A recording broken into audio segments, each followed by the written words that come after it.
And Illinois gets, to me, a win that kind of honestly sums up their season, where like one half they can be great, the next half, they can kind of be just mediocre, if that. So I don't know what this means ultimately for Illinois. I don't trust them going deep in the tournament because they are kind of a Jekyll and Hyde type team, but this was a win they kind of needed at home. Oh, no question about it. No question. And they're a weird team, right? The portal has put them together, and they have some good parts, but they're sort of mismatched parts, and they also have guys. Danger comes over, Mayer comes over from Baylor, and their roles had to expand in a very good league, and they've struggled with that. Like, there's a reason that their roles were their roles at Baylor, But last night was an incredible night for Terrence Shannon. I didn't think he'd play, and then when he does play, he dominates the game. And kind of the flip in that building once they got it going was incredible. It was ugly at half. It was one of those yee. This one, like duck your head.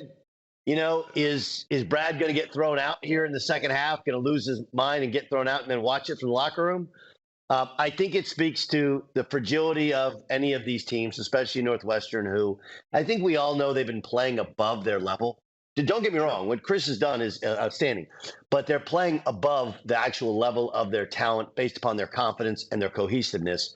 And then this is the issue that a Northwestern could run into when you get into the tournament, which is you got a nice team, but some teams just have better players. And when they decide that we're not losing, that thing's over. And that's what happened last night in Champaign.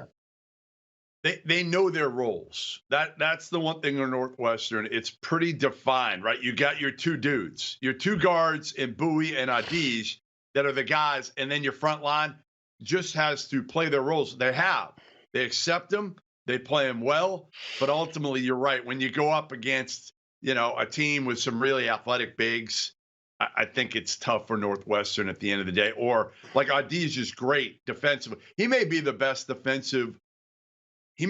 defender in that league, in the Big Ten overall. He made one play last night that was spectacular on the defensive end. But, I think Northwestern. Clifford Amorie at Rutgers is another guy, kind of freak defender at the rim. But I understand what you're saying.